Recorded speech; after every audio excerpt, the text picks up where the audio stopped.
Hello, everyone, and welcome. Welcome participants, welcome speakers to our fourth Climate Justice for All webinar in the series, this one being themed Connecting the SDGs to Climate Action. My name is Julia Zimmerman, and I'm a program officer at the Ban Ki-moon Center for Global Citizens. It is my pleasure to join you today as the moderator and to guide us through the session today. We're very happy to be partnering on this fourth webinar in this series with the Center for Feminist Foreign Policy, CFFP, and to continue the discussion on a guide to intersectional and feminist climate action. Today's webinar will feature three fantastic speakers that will be sharing about their particular experiences working on the Sustainable Development Goals and the intersections with climate action and how interconnected they are in addressing the climate emergency. It will specifically look at the roles of Indigenous communities and the LGBTQIA+ queer community in the implementation of the SDGs. Furthermore, we will feature an Ban Ki-moon Center former global citizen scholar who will also share about her SDG Micro-Project and how she thinks global to approach tackling climate change in her community. During the webinar, you will hear many things, and you will have an opportunity also to join us in a question and answer session following the speakers. So I encourage you to use the Q&A function, which you will see at the bottom of the Zoom screen, should you have questions during the webinar. With that, I will go ahead and introduce our first speaker. Today, we're very lucky to have with us for keynote remarks, Ms. Hindou Ibrahim. Hindou Ibrahim is an environmental activist and member of Chad's pastoralist Oumarou people. She's dedicated to the protection of all Indigenous peoples and to the value of their traditional knowledge in the fight against climate change and biodiversity protection. She began advocating for Indigenous rights and environmental protection at age 16, founding the Association for Indigenous Women and Peoples of Chad to introduce new income revenue activities and collaborative tools such as 3D participatory mapping to build sustainable ecosystems, management and reduction of nature-based resource conflicts. She is a member of the Indigenous Peoples of Africa Coordinating Committee and International Indigenous Peoples Forum on Climate Change. She serves as UN Sustainable Development Goal Advocate, Conservation International Senior Fellow and Board Member, Earthshot Prize Council Member, and an official friend of COP26 presidency. It is a pleasure to have you with us, Ms. Ibrahim. The floor is yours.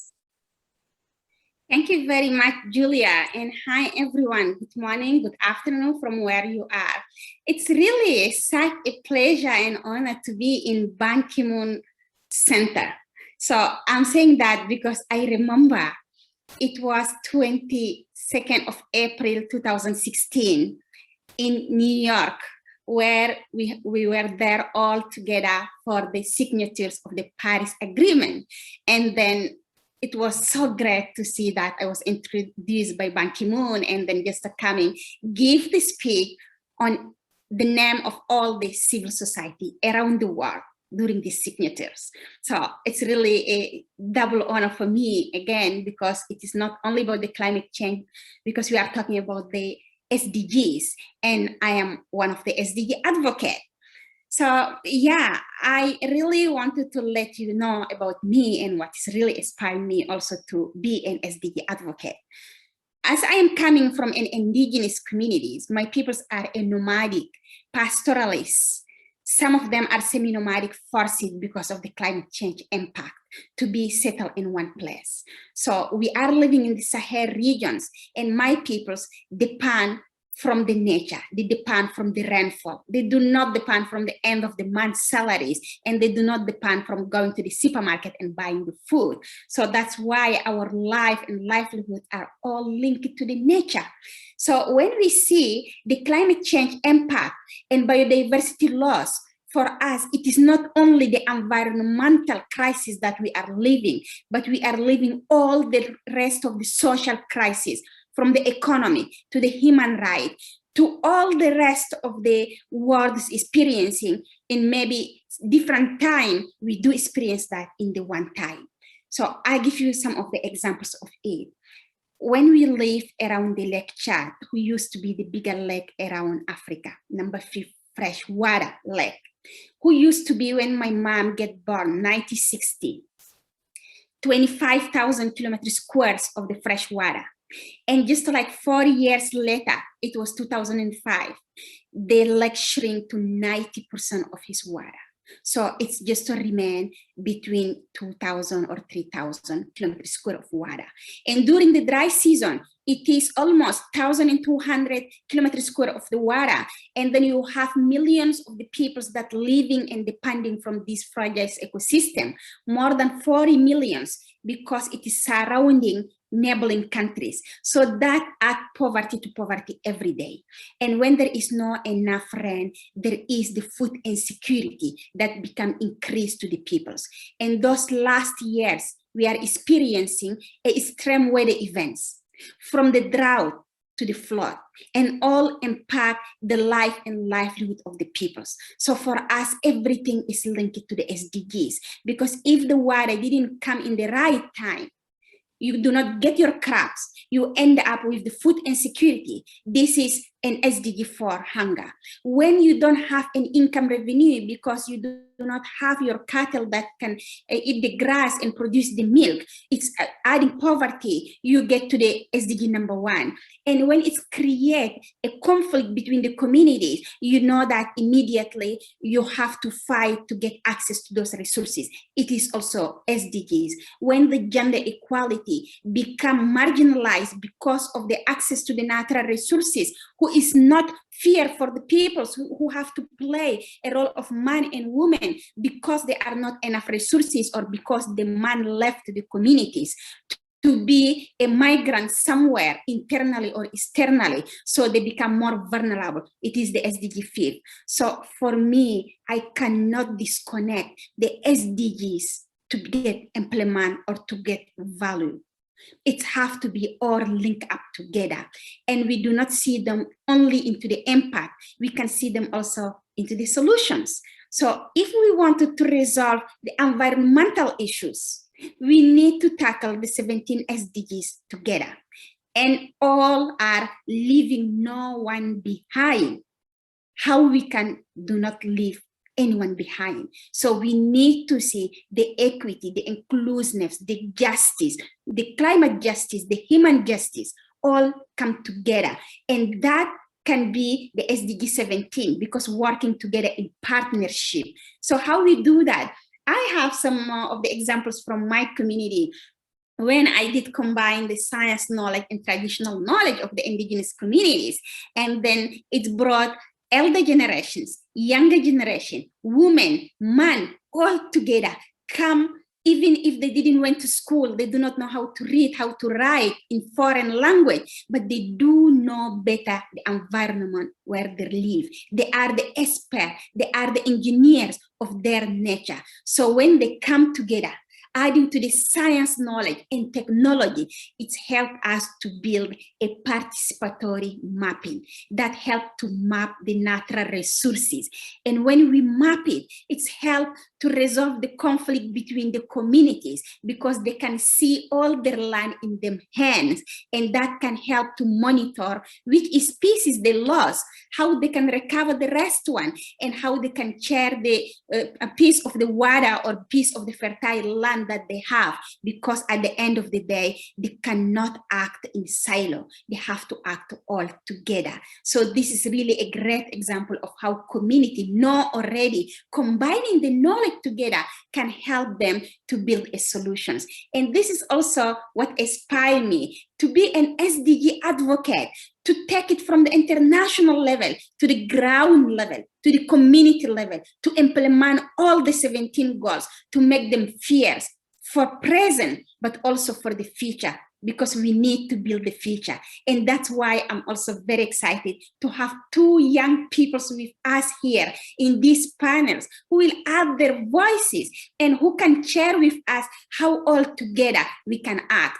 Just to remember, we cannot leave all the mess in the hand of the young peoples. No, Young people are there to tell you did the mess. We are there to help, to support, but they are not going to be the responsible of what the elder generation did. So that's why being together and working together can be really a big value add.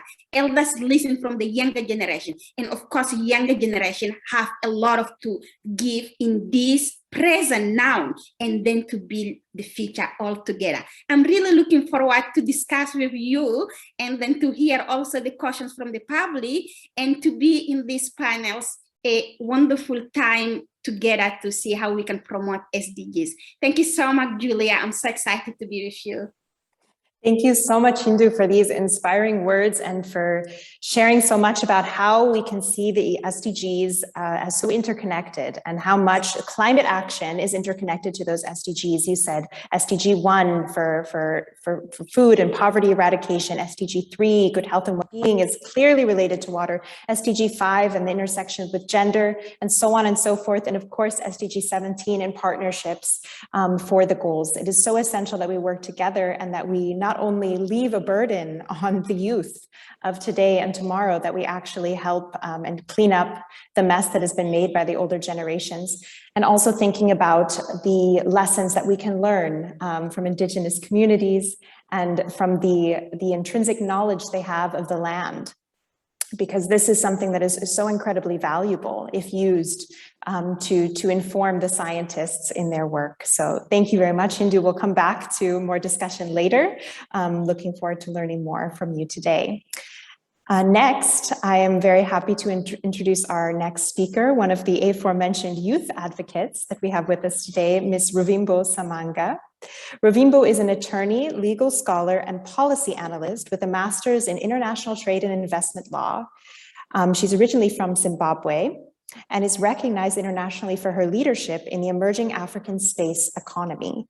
She is a Mandela Rhodes Scholar and very much one of our Ban Ki-moon Center alumni of our Global Citizen Scholarship Program, and also a Robert Bosch Fellowship holder from the European Forum Alpbach.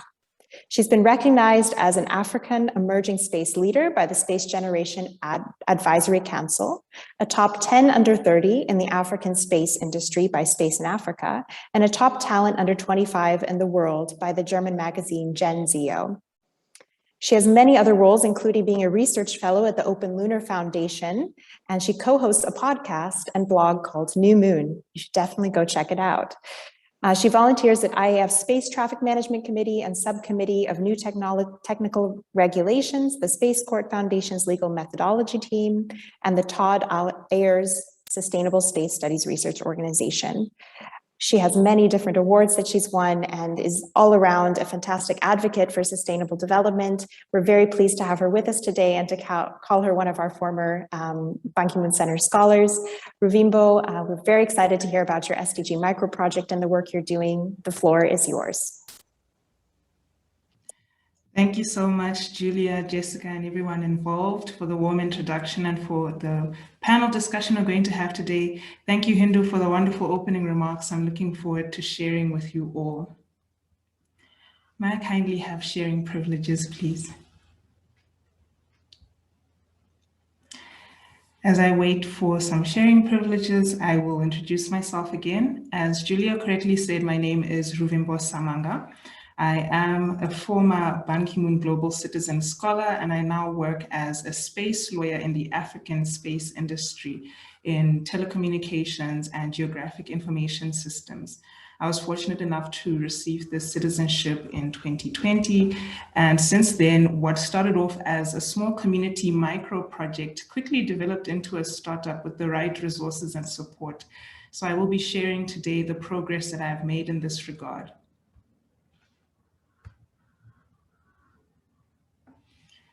Will I be able to share my screen? I think you should have sharing privileges, but if not, we have your slides on hand. So maybe it's easiest if we share, so it makes it a bit easier. Oh no, it's been enabled now. It's been enabled, perfect. Great. All right. So as I correctly said, I am a space lawyer, but I also dabble in a little bit of entrepreneurship and education.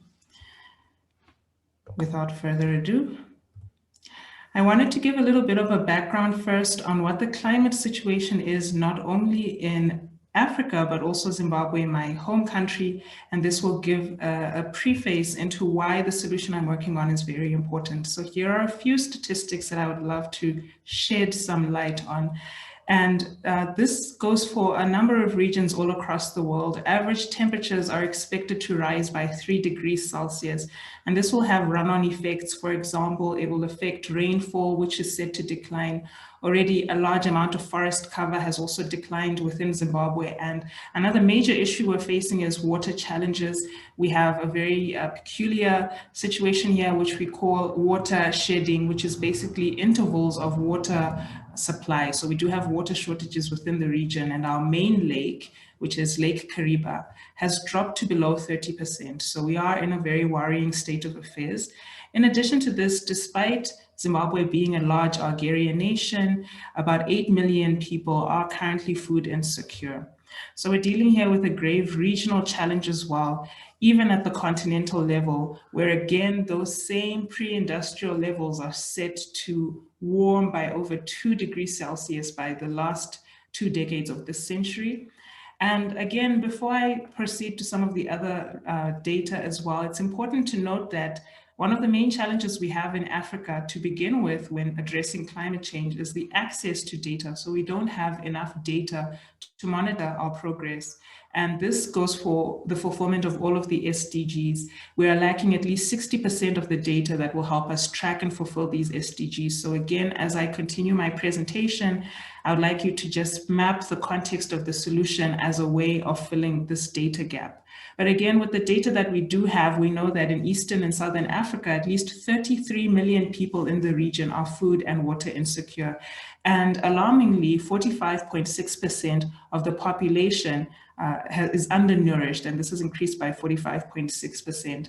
And generally, the perception of climate change amongst the ordinary Africans is there's quite low awareness. So again, we're dealing with the challenge of there's not enough education on, first of all, the causes of climate change and the mitigation and adaptation techniques, or even the small everyday things that individuals and citizens can do themselves to help foster change. But this is where my project comes in. My project is called Agrispace, and courtesy of the Ban Ki-moon Global Citizen Scholarship, I was able to develop this community project into now what has developed into a thriving startup. And what Agrispace does in a nutshell is it's a geospatial company. So it uses geography and space sciences to provide data to small-scale farmers. So essentially, the idea here is to provide farmers with the data that they need, specifically the weather data they need to have better yields. And this data can be anything from how fertile your soil is. So for instance, if you're growing potatoes, we know that potatoes favor environments that are very high in nitrous oxide. So again, if you pick up a high nitrous oxide zone on your farm, you'd be encouraged then to plant potatoes. So over and above soil fertility, you can also get information on the crop health, on, of course, weather patterns, and really any other weather variable that might come into play in the course of farming production. And the idea behind this is to inform the farmers, tell them what to plant, where to plant, what to plant, and why to plant, and hope that this will not only improve yields, but also improve access to other resources as well. And you can see here that the main SDGs would be hunger and no poverty, of course, but access to food really has an intrinsic link to many of the other SDGs as well, as you will see. Good health and well-being, and of course, climate action all play a role. But to describe the solution a bit more practically, what we're doing is we're using open source data that is free data provided from satellite constellation networks all around the world. And we take this data and we convert it into meaningful information. A little diagram at the top right corner is the most simplified version we have of this, which is really to adopt Copernicus satellite data, which is the European Union's Earth Observation Satellite Data Framework or program. And then we take this information, we synthesize it, and we story tell. So we tell the farmer exactly what is going on with the weather and what they need to do from that. And from there, there's so many innovative and creative ways you can present this information. We've opted for a digital platform that is a mobile application that a farmer can access from anywhere as long as they have stable internet connection. So this is what we've been doing in a nutshell, and these are a couple of pictures. The farmer on the left you'll see is actually the first farmer and pilot study that we had. I was exceedingly grateful for this opportunity because we are in research and development phase, and it's so important for us to get as much information as we can. So we are not generating any income, but for the next few months or so, we're simply gathering data to see if this prototype has a viable proof of concept. But what's very interesting that I'd like to point out at the top left of the screen is actually just to illustrate how, I won't say easy it is, but how practical it is for young people to use a lot of ingenious technologies that are emerging to make scalable change. And I get a lot of questions of people asking, wow, geospatial company, you know, for agriculture, precision farming, this all sounds very high tech. And in certain extents it is, but really, there are so many tools at our disposal now, especially at the tap of a finger, and Farm OS is actually one of them that can help another entrepreneur, another agricultural entrepreneur like myself.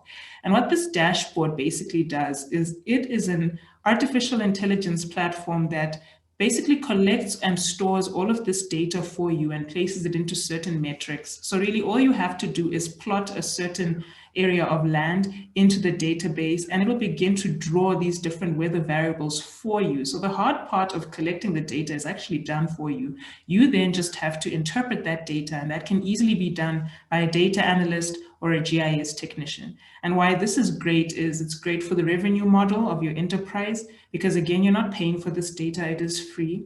Of course, there is paid for data, which is more real time, but the free data will fulfill just a similar purpose. Secondly, this is also great for your employee or employment model as well, because if you have your data analyst, and of course, if you have your lawyer, all you need then is the expert in your field for which you will be using that data. So in my case, in the agricultural field, the next step would be to hire an agronomist. If you're working with water, you'd hire a hydrologist. And if you're in mineral mapping, again, you would look for a geologist.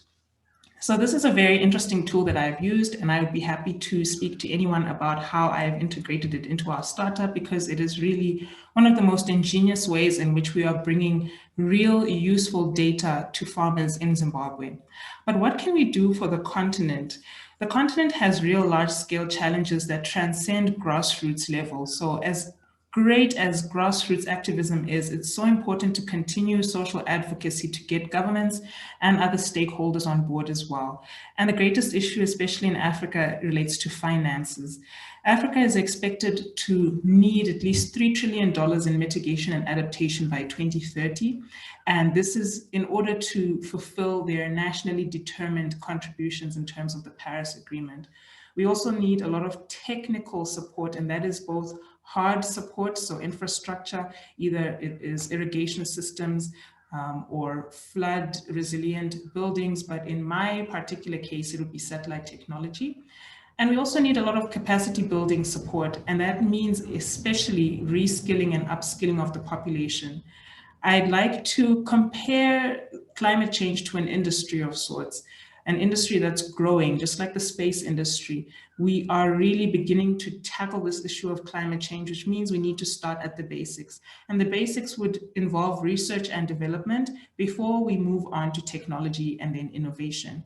And that research and development part is really important, because I can't quite pinpoint where education and awareness comes in, whether it comes before research and development or it's a product of, but I'd like to be very philosophical and say perhaps it's a spectrum. So it goes back and forth, and it's a synergetic complex that really requires us to continue to engage so that we can empower people to research more, and then also use that research to empower people through education.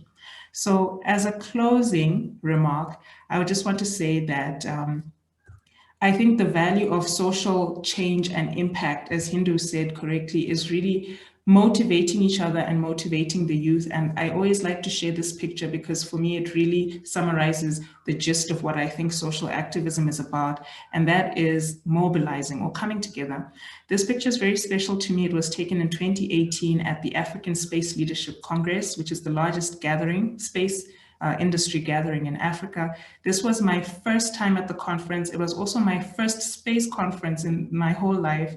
And I happened to be presenting my very first paper at this event. And as you can see, I'm cutting a cake, and how special it was because that day also happened to be my birthday. So this was a very symbolic day for me. But what was even more special and touching is the lady she appears on the right from your view, but she's on my left in the picture. She's wearing the red. She was kind enough to organize funding for me to attend this conference. She is the chief engineer at the Nigerian Space Agency, and she took such a liking and such an inclination towards what I had to share and the passion that I had. And I would have never otherwise attended that conference had it not been for her intervention. And because it was my first conference in the industry at a time where I was grappling with whether it was an industry I wanted to pursue or not, she doesn't actually know that she changed my career trajectory altogether and kickstarted a journey that I could not even describe with enough words, especially in the time that I have. But again, coming together and sharing knowledge like this, sharing resources, building each other and supporting one another is really what activism is all about. And I really encourage the youth to move away from spirit of competition, which is normal in any industry, but to focus more on collaboration. But again, thank you so much. That is all from me regarding my SDG Micro-Project. And again, thank you to the Ban Ki-moon Center for Global Citizens. This project really would have not come about without this opportunity. I'd really like to invite everyone to connect with me on social media if you would love to. And with that, I'll bring my presentation to a close. Thank you very much, Ruvimbo, for this wonderful presentation, for sharing about your SDG Micro-Project, but also a bit about your own experiences and the opportunities that have led you to the position that you're in with all of these leadership positions and being a youth with a voice that is actually being platformed and having the opportunity to share your insights, to share your knowledge, because you have so much to offer. And I think that's really the point here, is that young people have so much to offer as implementers, as strategists. It's really that we need to create an inclusive environment for the Sustainable Development Goals, for climate action, because not just does it make sense because we need to implement it, but it makes sense because it will be more efficient, it will be more sustainable if we include these diverse voices. So with that, we're going to start now and kick off our panel.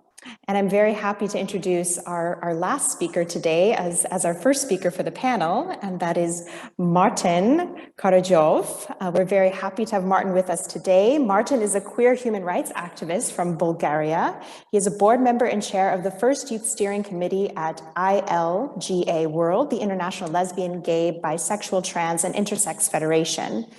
He has been involved in the field of sexual rights, sexual health and reproductive rights, HIV/AIDS, LGBTQIA rights for over 13 years, working with diverse youth. He was recently appointed to the High-Level Commission for the ICPD Plus 25 follow-up and selected as Young Leader for the Sustainable Development Goals, recognized by the United Nations. He is currently working with LGBTIQ youth organizations from across the world to establish a new platform for queer youth organizations advocating on a global level.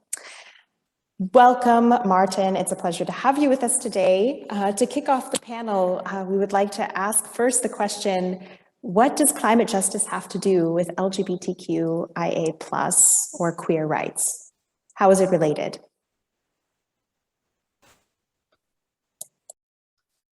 Thank you. I'm pleasure to be here as well. I'm so excited to join two really other great speakers as well and activists, and really nice to meet you two as well here. And so when we talk about climate justice and LGBT inequalities, they are deeply intertwined. We know that climate justice and LGBT inequalities and gender inequality are driven by the same disaster capitalist, colonial, and patriarchal powers, whether they were trying to erase queer identities for centuries or furthering mass inequalities coming in recent decades. Whether all social justice and climate justice are deeply intertwined. We know that the 2030 agenda as well is rooted in a human rights commitment.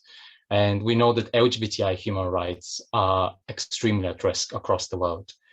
Globally, LGBTIQ people still face discrimination in every single state on this planet. We remain prosecuted and killed across the world as well. We know that 70 countries still criminalize same-sex relationships, and in some, LGBT people can face as well the death penalty. We also experience a wide range of harmful practices, which I may be able to bring later on, which are often state implemented and deeply harmful, particularly to LGBTIQ youth.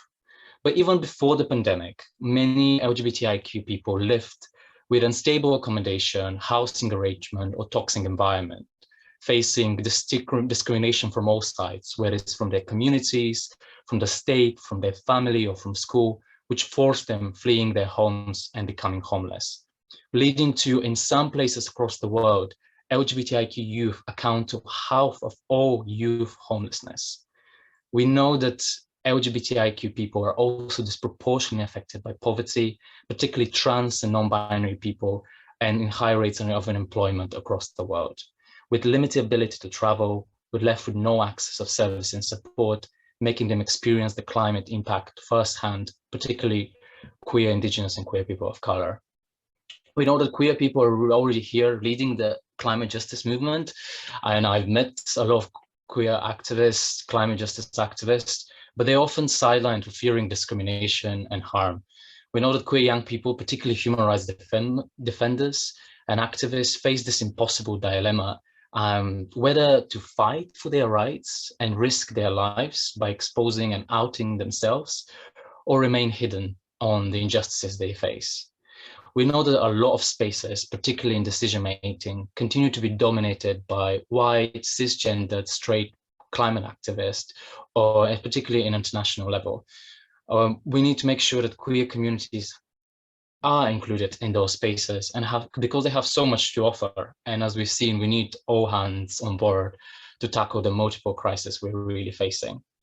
And it's the end of Pride Month, so I wanted to talk about a little bit about Pride, because I think it's important to reflect that what Pride really is: a protest at its core, a rejection really of the status quo, a fight for justice for everyone, and a solidarity for others.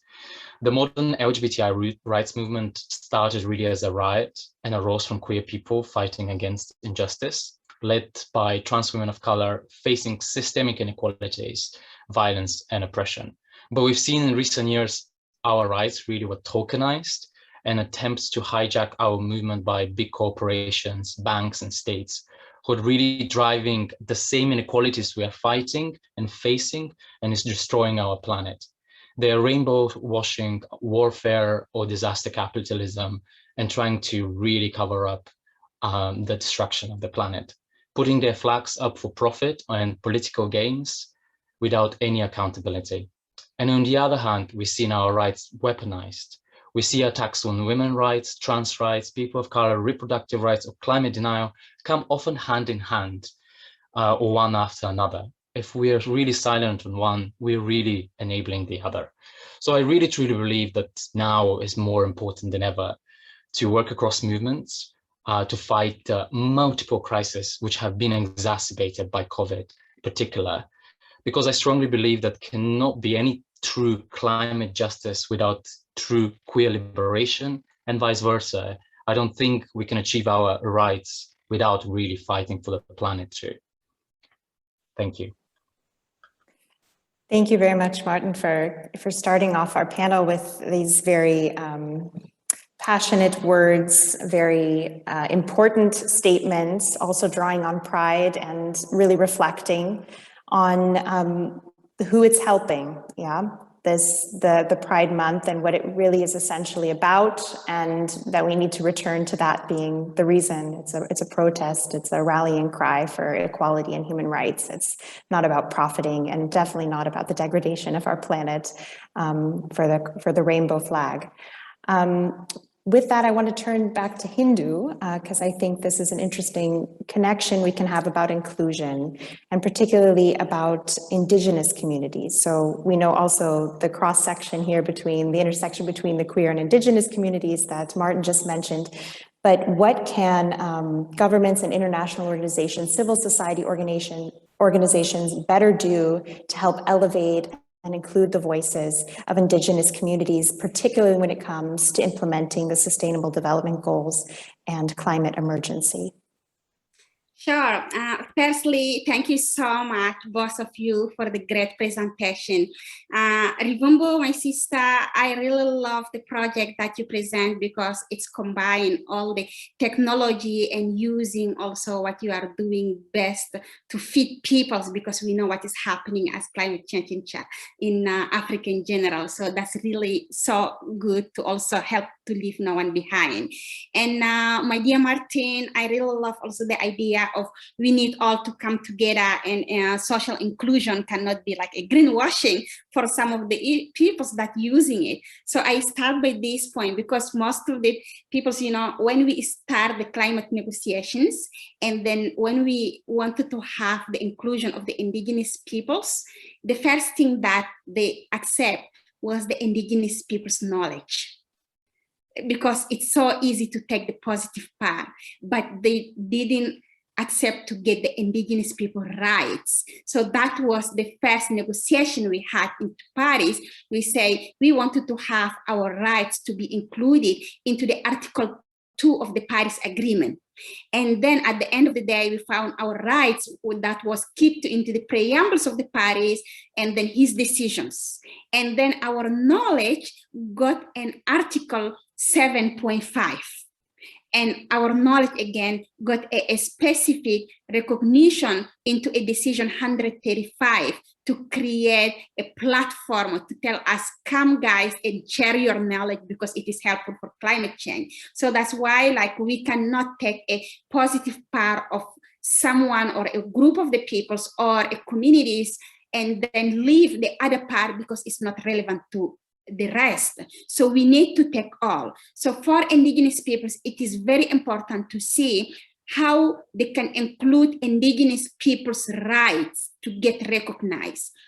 You know, we got 5 references into the Paris agreements. We got 6 references into the SDGs. So all those references recognize this positive part for sure, but we still struggling for this part of the rights. And at the same time, they know that Indigenous peoples, who are the 5% of the world's populations, who protect 80% of the world's biodiversity. Because you can find Indigenous peoples from the desert to the savannas, to the ice glaciers, to the islands, to the mountain. Indigenous peoples live around all those places. And Indigenous peoples have the unique thing together, the collective right to land, territories, and resources. That's why we are protecting and saving all those ecosystems. And we do develop our traditional knowledge because we live in this various ecosystem. So what we need, if they recognize we are protecting the 80%, so they must recognize our knowledge and they must respect and fully implement the knowledge of Indigenous peoples. Maybe they say like how we can implement the knowledge, but it is easy. When they wanted to conduct any project or programs, they must talk with the Indigenous communities who are around the place with the free, prior, and informed consent, and meaning the free, prior, informed consent, not the information. It is the process. If the community say no, they have to stop in the no without arguing. And if the community say yes, it has to be access and benefit sharing to the communities to get this benefit. And the second, I think also you talked about it, Martin, it's getting the place to the decision making. Indigenous peoples must be in the tables to take the decisions. If we talk about sustainability, we are living in a sustainable way because we are resilient to all what is happening. We are building the system in our communities that protect us from this crisis of the environment. And when we talk about the climate impact, we have also the solution. We are not only the victim, we are the solution. So we deserve to be in the tables of the decision making. If they are really fair, in the room of 100 peoples, it must be 80 Indigenous peoples because we protect 80% of the biodiversity. But it's happened, there is not even the 20 against the 80. So it must really change to be in the tables to take the decisions. And the final, what we need, it is coming to your point, Ruvimbo. So the points of how we can get access to the support, financial supports, but not all, any other financial supports. We wanted to have the financial supports that we directly to the indigenous peoples. Maybe indigenous peoples didn't went to school. They cannot write like 100 pages of the concept note or an Excel document, but they are engineer of the nature. If we give them all the supports that they need, they can lead solutions by indigenous peoples with indigenous peoples. That's why, like, I'm calling on how the development banks, all the financial institutions, government, are they ready to commit in this COP26 at least $1 billion to the indigenous-led solutions? So we are not asking them additional money, we are asking them from what they have to just to commit this among at least to the indigenous-led solution to build back the sustainability and to fight climate change. Thank you so much, Hindou. I like what you said about being engineers of nature. This is really quite a nice visual, and I think that's something that we should think about, and also that we take the knowledge, but we cannot just take the knowledge from the community without also acknowledging and respecting the human rights of the community. I think that's also a really important takeaway from what you've said, that you are not the victims, yeah, you are the solution, and you in fact have the knowledge and the capacity, but we need to mobilize the resources, create the opportunities, all of those things that need to be done to actually allow the change to happen as it needs to happen for sustainable a good climate that is able to recover well. With that, I would like to turn to Ruvimbo to not only react to what your colleagues have said a bit, but to also now touch upon the role, especially of young people, and maybe young people, particularly in the African context and the Zimbabwean context for you, and why it's so important that we give, as Hindou said, make sure that a seat at the table is there for the queer community, the seat at the table is there for the Indigenous community, but also a seat at the table for the youth. And sometimes maybe that's also the same person, but there should be multiple seats at the table to create the inclusion, right? And why that's so important from your experience, also as a young person working, a young woman even working in a space that's highly technical, and probably most of your colleagues are maybe older and maybe gentlemen. What does it mean for your representation in those spaces? Wow, it really means a lot. In a nutshell, it means a lot, especially for young people, especially for a young Black woman in a very white male-dominated industry, to have that kind of representation and to know that, you know, we're not simply paying lip service to an industry, but that we have viable contributions and also viable innovations that can also change the industry. A lot of the pressure that I felt in the industry comes from, you know, being from a region that is not one of the dominant players in the industry. In fact, Africa is lagging quite behind in the space industry. So it makes it a lot more difficult as a young person to assert yourself, because the question will always be, well, what do you have to contribute from an African perspective? What do you have to contribute from a woman's perspective? What do you have to contribute from a youth perspective? And do you have enough experience from either of these? And I think this is the challenge that many people from vulnerable and marginalized communities face. And what it causes then is this hyper, I'm not sure what to call it. It's a mode of life, or a survival mode, where you begin to overexert yourself, to prove yourself, to go out of your way to earn really what should be a just right and a just allowance. And I think we need to denormalize that culture by creating those spaces so that the youth can have the right environment to exert themselves and not have to create their own channels. Of course, props to the youth for creating these channels and for surmounting these obstacles in any case.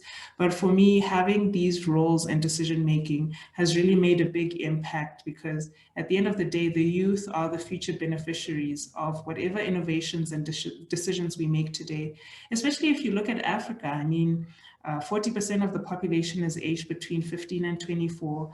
And by the year 2050, over 1 billion of the world's population will be African youth alone.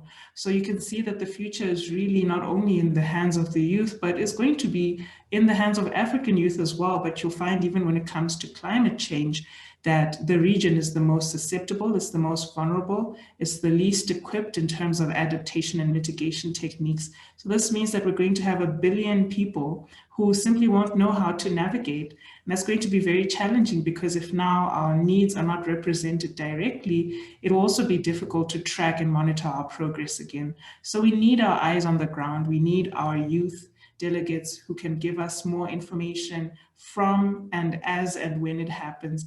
And I think that the more we can include the youth is not only important just for representation, but with the way the world is continuously changing, I think that the youth have proven themselves very creative, very adaptive, and very resilient. And they've also shown themselves to be very tech savvy, especially with social media. And there's just some things that the younger generation will understand a lot quicker than the older generation. So even just to quickly respond to a question I'd seen in the box, how do we bring in the old nature and a new high-tech technology? I think the synergy that's important here is to acknowledge that there are lessons and progress from the past, but that there needs to also be a new indicator, which is the new ways of thinking, the new technologies, and we find ways to integrate all of these different and pre-existing knowledges and all of these people that have viable contributions, and find a way to synergize that. In terms of practical implementation, we could sound the bell 100 times on having these institutions create posts for the youth, but that would also be disingenuous if we don't skill the youth. So I think hand in hand with creating these positions, education is important. I can tell you that having an educated background has given me an immense confidence to assert myself in these different spaces, because I do know that I've had that investment that gives me the right to speak in these certain places. And even despite that, I have the assurance that I can always, have a way to gain this knowledge and be empowered through whatever means. So I think knowledge, again, is another empowering factor. But I would really appreciate to see more communities take up young people. I mean, I would be so excited to have a managing director for the youth consultation division, and there are 25, perhaps a lawyer from Zimbabwe, who knows. But these are the kinds of radical reforms that even institutions like the African Union need. And it's a test that I think in due course will be necessary, and we'll be very interested to see how that works. Thank you, Ruvimbo, and for your sharing about also the opportunities you've had to be put in leadership positions, also not at specifically youth organizations or that have to be driven by you as a young person, but the fact that you've been given seats at the table in multiple different avenues, I think has been quite an experience. And you said it's creating the space already, that you don't have to create it yourself. It's great that young people have the energy and create the spaces and do the heavy lifting there, but it's also very important that the older generations and the established organizations make an opportunity and create the space right there for a young person to step right into a role in a leadership position to offer strategic guidance. I will move back now to Martin, and I wanted to ask Martin, you mentioned already that queer people are definitely leading in the response to climate action and to climate change, and that they're taking active roles, but that there are some barriers to that, to being in the spotlight as a queer person, and what that could mean, and putting yourself in potentially harm's way by being in the spotlight. But it'd be still very interesting to know if maybe you could speak about some best practices or some things that you've seen in that community, in the queer community, in taking action for the climate. Thank you. And I think it's often important to as well mention how as well the SDGs are kind of related really to LGBTIQ communities, because I think in those often LGBTIQ young people in particularly, or as well civil society, cannot see how that really particularly is relevant sometimes to the work they do, because that comes from the fact that there's no explicit mention of LGBTI people in the 2030 agenda. And whilst there's no explicit mention, the whole core principle of leaving no one behind clearly includes as well LGBTI population and reflects really a commitment of human rights across the world. But for many, queer youth organizations, that barrier is really big to access their international spaces. And we know that the SDGs can be a great lobby opportunity to advocate for the eradication of inequalities we faced. And it's important to kind of link up our inequalities to some of those, particularly SDGs as well.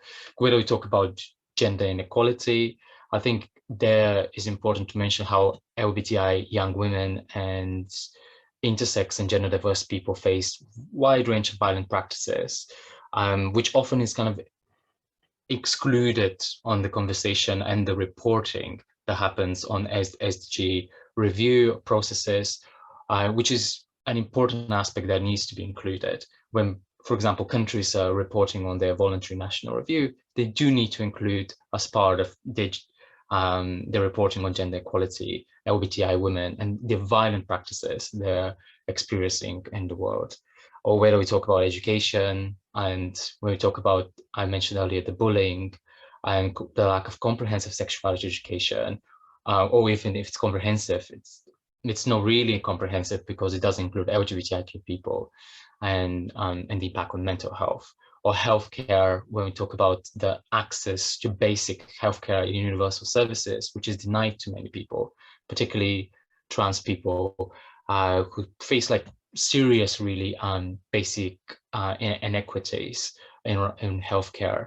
When we see the lesbian women, for example, struggle to access sexual and reproductive health services, and those inequities expand through the LGBTIQ identities. The intersex surgeries that are still performed, which are medically unnecessary and unethical and illegal in every single country apart from one, also are not covered usually in healthcare under the SDGs, but it's important that many of the countries reporting still need to recognize that. And whilst I'm saying it's not covered, we still like hundreds of recommendations coming in from like countries on each of those. And why I'm saying that is that usually when we talk about human rights and mechanisms and SDG review, they need to be deeply connected, because the commitments that are made through international spaces on human rights mechanisms need to refer to SDGs commitments as well, and vice versa.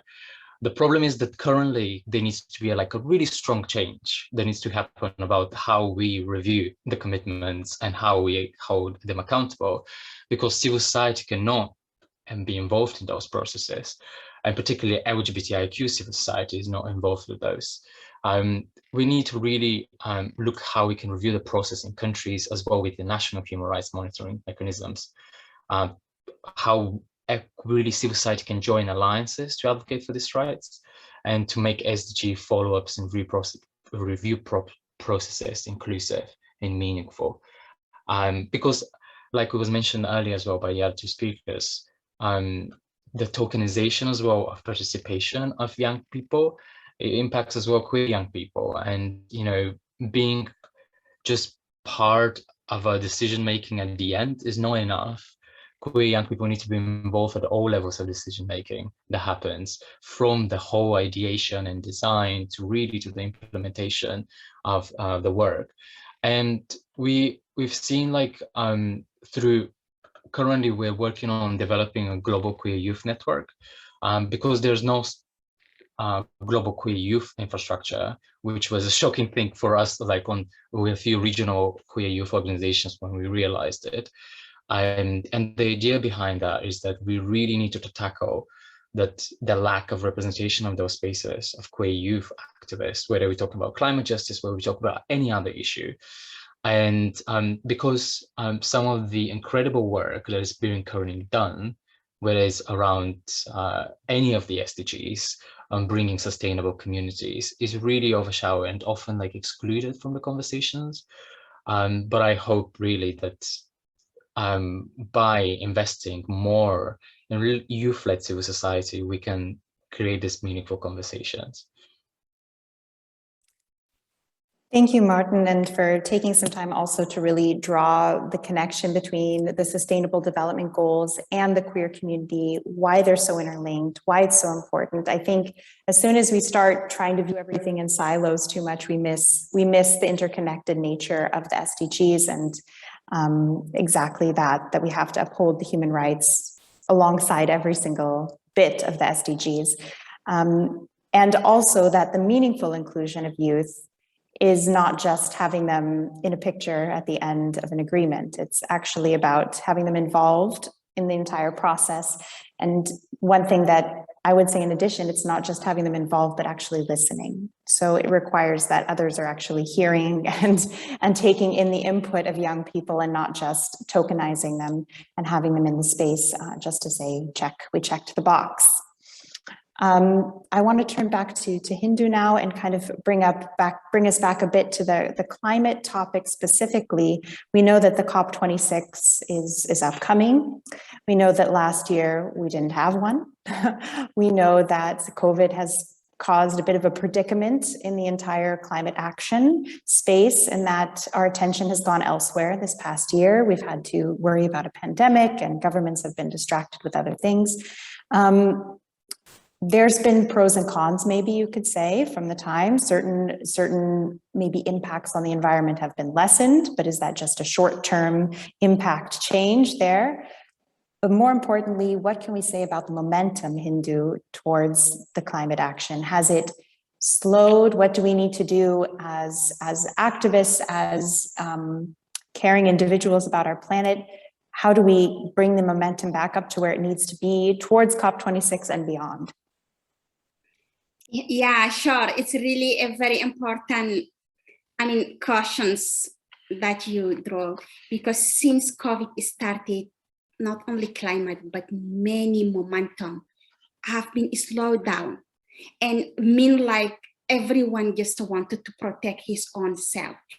And we, again, just becoming to the past way, past fashion of living that developed countries developing something differently to protect themselves from the pandemic. Developing countries have to also look their own way to see what will be their priorities.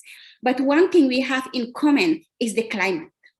So we have the same air that we are breathing. We need all food to eat and we need all water to drink. And with the climate impact, there is no wearing mask. There is no social distanciations, and there is no a closing of the frontiers. Climate change continuing, even with the COVID that's going. That's why it is so important to bring back the momentum of the global communities together to act. Collective action from the state is very important. Maybe some of them are just committed. They are not doing action, but they must do it because they saw how we get so vulnerable with just a little tiny virus that you cannot see it with your eyes. So they saw also with all what is happening around Australia, the fire that's going on, or even California, who is the most bigger and rich city of the world. They see that with all the flood happening in Europe, they saw even just this morning, I was watching in the TV that in Canada, they have over 149 of heat or 40, 45 degrees Celsius they have over there. They say it is for the first time. I saw that a bear that jumped in the pool just because he wanted to have a cold place. So climate change is continuing with all this COVID-19. So we need this momentum to come back. Last year, we couldn't have the COP26. So it's just postponed because there was no way that people can meet. And at the same time, it gives an opportunity to take technology to go on, like now, me and you just connecting through Zoom, and we are in a different place and different zone time, but we are speaking. But how much the people who do not have access to the electricity even, and we cannot talk about the internet, can be left behind to this virtual world. So of course we couldn't have the COP, maybe because it excludes peoples, but the continues doing the SB, who is the technical part of the negotiation before the COP. They did that the last 3 weeks that I attended. The first week, we have to stay very late until midnight, starting from the 3. The second week, we have to start from the midnight to the morning. And then the third week, we have like to start at 5 a.m. So to just accommodate people. And at the end of the day, still people are left behind. So that's why we really wanted to have this momentum to come back. But are they ready as developed countries to share what they have, the vaccine, to share the vaccine to the developing world in order to eradicate the pandemic, in order to give them chance also to focus in other priorities, like climate change is a priority for some peoples more than the COVID. Because if people didn't eat, they do not think about having a social distanciations, and people who do not have access to the electricity, they cannot think about all the how I can call it the gas to breathe, like how they can get access to the oxygen to breathe. And we saw even India, who is the bigger country of technology, who have many people left out because of access to all these ventilators. So how they can share all those solutions they have. If you saw, all of you, last week also the G7 meeting who happened in UK, the G7 countries, some of them were so proud to say we are giving millions of the vaccine to the developing world. But one thing, they cannot think about charity that they are giving it to the developing countries. It's not a charity at all. They have to consult with the developing world. A country who do not have electricity to ensure the fridge, how are they going to keep the vaccine, to give it to the communities, to give it to the peoples who are in the rural areas, to vaccine them? They need to talk with them and see all the conditions to be reached out before to say how much vaccine that they are going to give. And we all know the longer life of the vaccine is 6 months. Otherwise, the rest of the vaccine is 3 months. So how they can see also the conservation who can reach to those communities. So it is not just a commitment that we are going to give you the vaccine, we are going to commit to the climate change on this money. It is the issue of working together in a fair way, in a respectful way, in an inclusive way. So that's what we want, and we want this momentum to be continuous, to give the people's voice and to talk and take the decision together. I know I'm long, but just to give you one thing about COP26. So the COP26 finally is going to be in person, but the biodiversity COP, it is not sure that is going to happen because they wanted to have a high level peoples to meet first. Again, coming to the same thing. And then the desertification COP, who is supposed to happen this year, it's postponed to the next year. So where is the momentum? I think we need to keep all those momentum now and put the people who can take the decision together, and we can move, because we have only one planet. We need to decide all together. Thank you. Thank you, Hindou, for this impassioned speech. I think we have a lot to reflect on, given that we need to think about, for the action, the meaningful action for climate action to happen, we need to make sure that the vaccine, so you brought this up, that health needs to be ensured of people around the world. And this isn't a charity act, you know, this is in everyone's interest. This is the whole idea of global citizenship. We need to take care of everyone, that we can all be active for a sustainable planet, and that in turn takes care of everyone. And it transcends national borders, just as poverty does and climate change does, and we have to work on all of these together.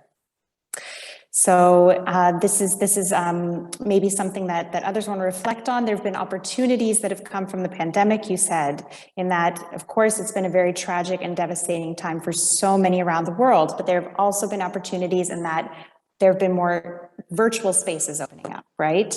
And we even experienced that at the Ban Ki-moon Center and having our programs take place online, you know, and this Ruvimbo experienced that. Of course, it's not as nice as when you get to meet in person, and I hope one day we will meet Ru in person. But it does still allow for opportunities and inclusion of those that at least have access to internet, which of course there's still a large proportion of the population in the world that doesn't.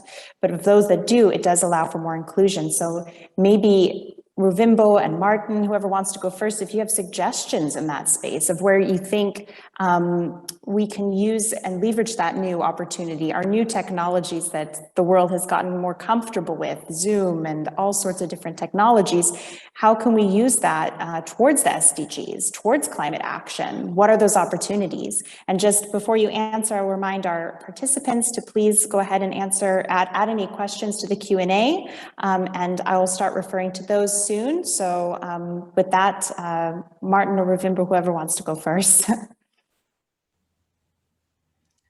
Sure, I'll go ahead.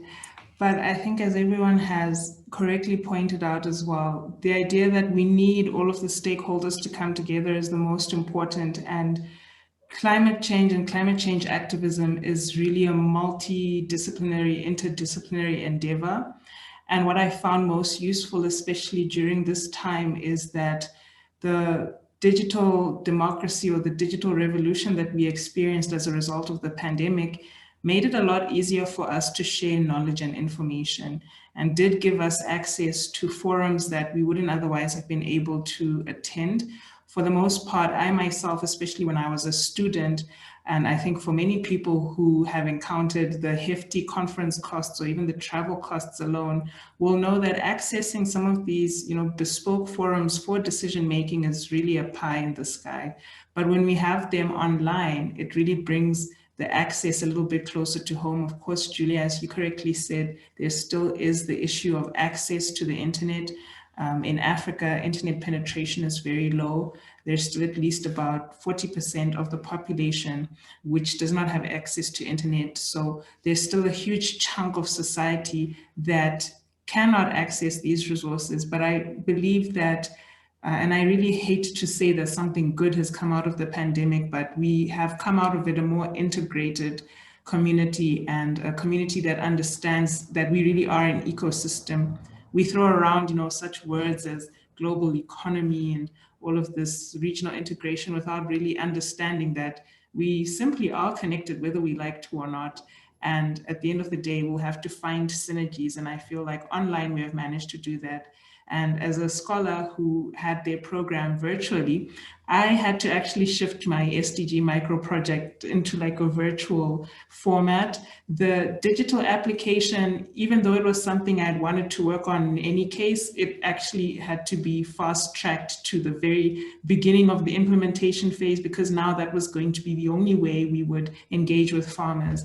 Whereas in the beginning, we had hoped to hold in-person workshops and, of course, a number of capacity building programs in person. It quickly became social media awareness and marketing and you know, engagement campaign, something that we hadn't really anticipated. But you know what, it did a lot to teach us early on that that's not only just the nature of startups, but the nature of life in general, and the pandemic will show, is we're constantly required to adapt, to be resilient, and to avail ourselves of the resources to do so. And I think, you know, the internet is one of those resources. All of the work we do is online. All of the data we receive for this startup is online.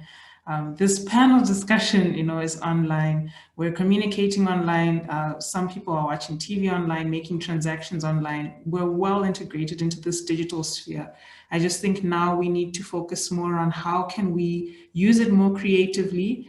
Firstly, for instance, in promoting entrepreneurship amongst the youth, but also secondly, how can we make sure it trickles down to even the least or the marginalized demographics of society? We have this saying in the space industry, and it's in Article 2 provision of one of the main space treaties, and that is, outer space should be explored for the benefit of all humankind. And I like that Hindou mentioned the concept of benefits sharing, because that concept is translated as is to outer space, and that is benefits should trickle down to the least spacefaring nation. But if you earnestly ask yourself the question of the over 2,000 spin-off inventions that have been derived from outer space, how many of them have necessarily trickled down to, least spacefaring countries, whether it's the technology that landed the first man on the moon, or whether it's the new technologies that are being used on the International Space Station? We cannot say so. But at the end of the day, benefits sharing is such an important concept when it comes to all stakeholders. And we need to come together to be able to discuss what are these benefits and how can we tangibly bring them about. And I really believe the digital sphere is going to be one of those benefits again. And I like how interdisciplinary the space industry in and of itself is, because as much as I'm a lawyer, I've had opportunity to work in enterprise, and through enterprise, I've also understood the need for education so that these future beneficiaries can engage with these enterprises. So it's all linked, as we've all said in one way or the other. It's all linked. We're all linked. The resources are all linked. The solutions are all linked. The SDGs are all linked. You solve one SDG, you've almost solved all of them. So it's such an acute exercise to really place yourself in this intricate map, but it's also such a huge opportunity to collaborate, to share ideas, and to open ourselves up to what real global development would look like. I think this is our first instance and taste of what real global development is. So we've really got a lot of we've got a blank canvas and a lot of headway to make in making sure we don't set the wrong precedent. Thank you, Ru. Over to you, Martin, for a reaction as well. No, I agree. I think on one hand, we've seen during the pandemic, some people will reach out that would never reach out, were never accessed before services or decision making, and were included, but others were excluded from those spaces. So, and we also saw that really spike of hate online as well, and attacks as well on certain communities. So I think that's also needs to be acknowledged, is that actually the digital space has become, we recognize how actually unsafe digital spaces are. We really need to have a conversation more about how we can make them more safe and inclusive, because they're not. And this has proven us that we're really exposing a lot of communities during the pandemic to further marginalization, and also sometimes even to re-traumatizing and re-triggering previous experiences they've had before. I work with people that didn't want to use platforms because that's where they experienced discrimination before. And it's not that they didn't have access at that time, but it's just they didn't want to re-traumatize themselves with that. And I think often, because we need to kind of they create this illusion we've seen as well during the pandemic now, is that Twitter, supposedly that's supposed to be the world, but no, it doesn't represent really what people think. And we need to I think we need to remind ourselves and others as well, just actually, no, that's not the world, and it's still equally valuable what we do outside and on the streets and with people and communities, and it's actually those people's opinion, that we hear they're the real opinions, because we can create this constructed version of a world sometimes we've seen, which can be so toxic as well, and not factually based and harmful to communities, as we've seen with trans communities in particular that we in certain countries. I think it created also more opportunity for accountability though. I've seen decision makers that were always too busy traveling from the pre-consultation to the pre-consultation of the conference for the conference, suddenly had more space to actually meet with people and have a conversation, and maybe questioning how really we make decisions. Do we really need to travel 5 conferences before the main conference to decide on this? And questioning all of those things, I think, is quite important that happen. For example, I led on a recovery plan for LGBTIQ communities with 90 organizations that were part of it. That wouldn't have happened if in person, because civil society organizations are too busy. And if we, it was just a unique moment to like have this conversation about something a bit more ambitious and optimistic. And we created this like missions where we want our city to be by 2025. And whilst like at the beginning people were a bit reserved, I was like, this is now the time to like have a conversation in times of crisis rather than responding to it. I think it is. And I don't know if you've read, if you've seen, if you know Mariana Mazzucato, a leading economist, and she talked recently about something I liked, is that we face obviously with climate justice and so many wicked, so-called wicked challenges, and it's important really to see not only like the state having more power over driving the conversation with businesses and all stakeholders around sustainability and social value. What is really the value of what are you doing? I think that was mentioned as well by the other speakers as well. It's like, okay, it's all great we're sending Jeff Bezos in space for like a travel, but like what's really the value for humanity on like space tourism? No value. Like what is the value of like of the new advances that we're looking at in technology and the big corporations that have arose during the pandemic? It's like we need like really big, like stronger commitments that cut across all industries and bring people together, like the way the moon landing was. Yeah, like you mentioned before, you know, combined all industries together so we can tackle it. If we don't, we're really risking seeing another generation with no voice in its future, and we're really risking of like losing not only our rights because we've seen the attacks that are happening now and the new wave of regressive politics that are rising all across the world, including here in Europe and Eastern Europe, we've seen recently that are happening, but also our planet. And I heard this, and I'll finish on that, so I'm not going to take more time. But I heard this at the Nairobi summit on ICPD. Someone said is that if world leaders cannot lead or lead the change, or they cannot follow the leaders who are there and the willing ones, they just need to get out of the way, because they are the leaders, they are the who can do that and take that, and they're the organizations and civil society and the social enterprises that are willing to do that change, but just not given the space, because we always give to the big ones and the usual suspects, but not the ones that are willing to bring actual change.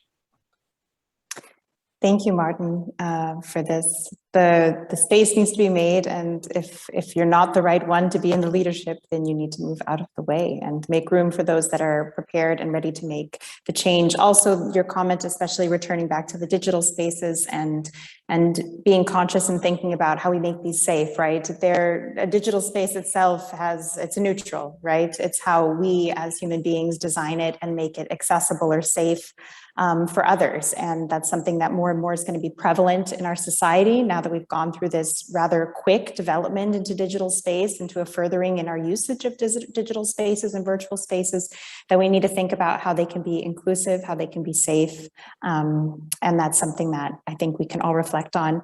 Before we go into our final statements, I just wanted to see first, Hindou, if you wanted to react to what the other two speakers said at all before we go into a final round of statements.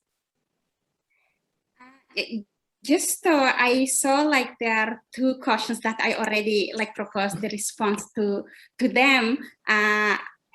So firstly, I think two of them also touch on it. So how we can combine this old knowledge and then the technology, who is maybe the communication. I mean, we can just pick on it for the people who get access to the communication and those who do not get access to the communication. So how we can develop this kind of channel to leave also no one behind, because we know that information is everything now. You can get a right information in a right time, it will change your life. Or you can get a good information, or a bad information that will really worsen all your life.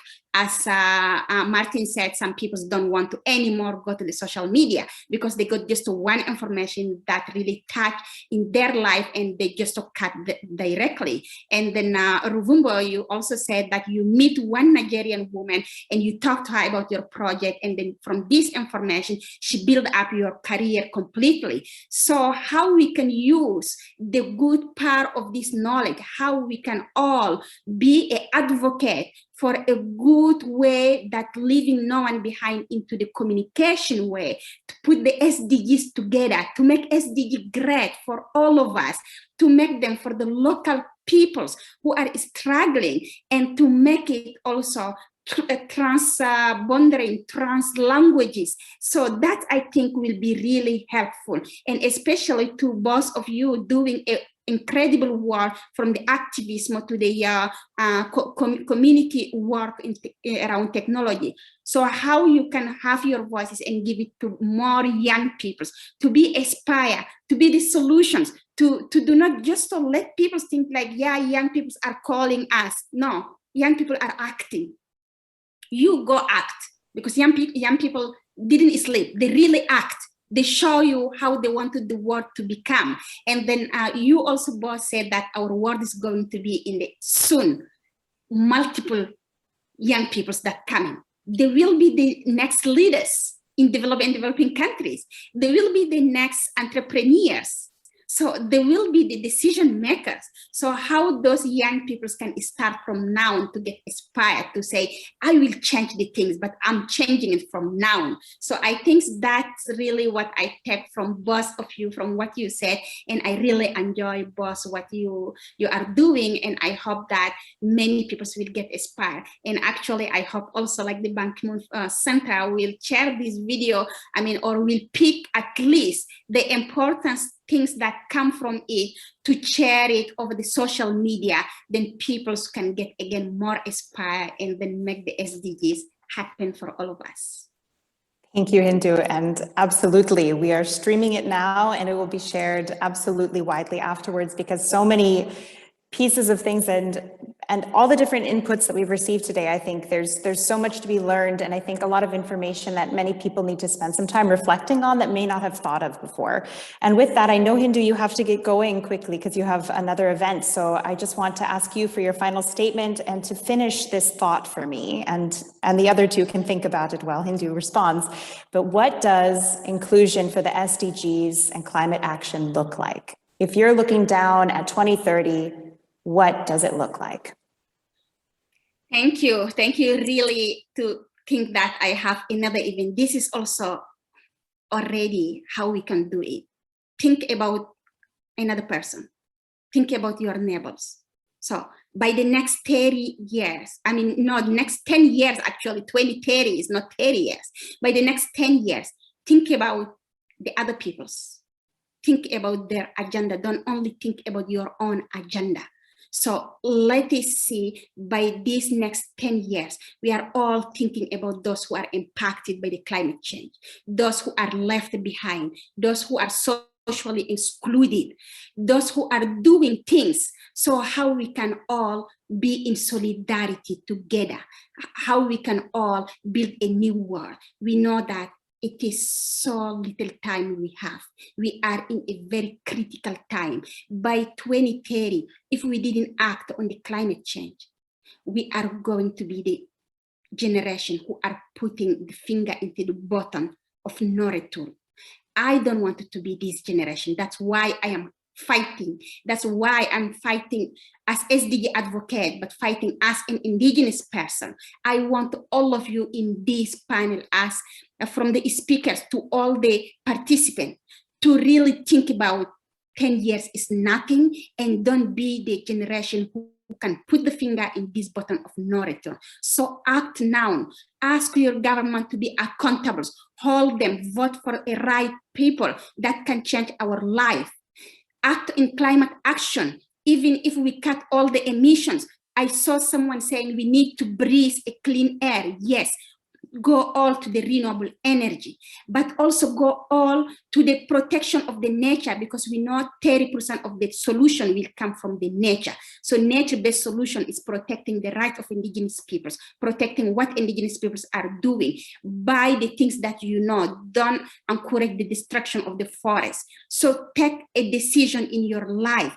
Talk to your neighbors, talk to your friends, to your family to do a right things. Even if you are individual, your voice is matter. If you are collective, even it's better. So everyone can do something. Please do it to change our life, to change it now. Don't wait to 2030, do it now. Thank you so much. Thank you so much, Hindou, for joining us. And if you have to jump off right away, totally understand. We have to all act now, and we have to think of others. And I think this is the idea of being a global citizen, exactly what the Ban Ki-moon Center is hoping to do, and encourage that we all take collective action, that we act with, as Ban Ki-moon says, with passion and compassion. We think about others, we are empathetic, and we take on that when someone else is suffering in the world, that is also our suffering too. We need to take care of our planet. So now to Ruvimbo, for your closing statement, what would inclusion for the SDGs and climate action look like to you? What could that world in 2030 look like to you? So I'll start by giving a general synopsis of Zimbabwe and then close with Africa as a whole, and that will also feed into other marginalized and developing communities around the world. But in the past, Zimbabwe has shown some great efforts to reducing climate change. Of course, there's still some struggles, especially in carbon emissions from coal-powered plants, which are one of the major energy sources here. So I would hope that by 2030, at least, that we can make an earnest commitment for clean and renewable energy and bring in the requisite laws to do so. But I think over and above that, and speaking on inclusivity, I think corporate social responsibility is something we're negating a lot in industry, and the communities that are around these different areas, these vulnerable areas, these energy producing areas also need to be taken into account. But gladly, Zimbabwe does have alternatives in terms of hydroelectricity, so that'll be interesting to see what renewable energy sources we rely on. But moving to the African context, and these are just a few figures that I probably should have mentioned in my presentation, but I'll quickly slot in here. And that's the fact that 95% of agricultural products are rain-fed agriculture from sub-Saharan Africa, and that the GDP, unfortunately, despite the statistic, has fallen by about 60% according to the World Bank. So you would ask yourself, how is the largest agrarian region failing to be productive? And this is as a reason, of course, of various deficits. But even more so than that, 7 of the 10 vulnerable countries in the world are from Africa. So by 2030, I would really hope that, we've taken earnest steps to make Africa an agricultural region again, to optimize our yields again, to foster productivity, not only with commercial farmers, but as with my startup, small-scale farmers who really are the bread and butter of the industry. In Zimbabwe alone, they make up 9,600 individuals, small-scale farmers. So again, we are dealing with a large demographic of impactful change makers in and of themselves. And I would hope by 2030, again, those 7 countries are at least out of the danger zone. And then as a final note, I think that it's important to recognize the commitments that have been made to the Paris Agreement and the nationally determined contributions. 52 African countries have successfully submitted these NDCs, so we would hope that the other 3 would as well. But over and above that, I think it's important to recognize the commitments that have been made, which is to strive for socioeconomic growth using new value addition technologies, which include clean energy. And I'll take this moment again to emphasize that satellite technology, apart from being clean energy, well, being a clean or green technology itself in the way that innovation is transforming it these days, can also help us track green innovation again. So an inclusive climate activism will not only just be democratization of space science and technology, but especially to Africa and Also the small island developing states, which are facing the largest capacity gaps with regards to climate services. And then again, inclusivity will mean including, even in legislation, the interests of all stakeholders. And I think we've defined stakeholders too generally to include just, public education policy. I think now we need to add in additional factors: the LGBTQIA community, the youth, the indigenous communities, women, children. Everyone now deserves a seat, and I think that will really bring about inclusivity. I have not yet seen dedicated legislation on many of these that I've mentioned, and I think that will be a fundamental step if we want to take this forward. Thank you for this really concrete response and how you think that really it needs to be taken forward, particularly in an African context, but generally the inclusivity needed to actually achieve the SDGs, to achieve the Paris Climate Agreement. Thank you very much, Ru, for that. And finally to Martin, so what would inclusion for the SDGs and climate action look like for you? And what would it look like in 2030 to be inclusive for that? I think for me, what it will look like is that by 2030, if we speak about LGBTIQ people, for example, that there's no conversion therapies, there are no medically unnecessary surgeries on intersex people, no queer person is criminalized for being who they are across the world. No young person has to face prosecution and feel like they cannot belong. Those are some of the things, and there's no violence that any queer young person feel like is not accounted or like they can't seek justice for as well. But in general as well, I think is the queer people by 2030 would like to see they have more role in decision making, especially for decisions that impact them. They're represented at those levels, as I mentioned, at all levels, from the design and implementation of the policies and services that impact them. I see queer young people, queer young leaders seen as leaders, and in general, young leaders seen as just leaders, and we stopped like segregating them as just young experts, or they are experts. So recognizing the leadership of youth in all spaces as equally valuable and even more now in these times. I think also by 2030, I would like to, to tell like all our allies, especially those in private sector and other spaces, that there's no pride on a dead planet. So we can't talk about social justice and human rights movements if you're attacking one of them, or if you're destroying the planet. I hope building upon that, see by 2030, is the way our economy is driven by social value and social purpose, and it's based on which is community-led policy making, rather than driven by profit, driven by corporate greed, and driven by a very small minority of people that have no social value, social impact at the core of what they're doing.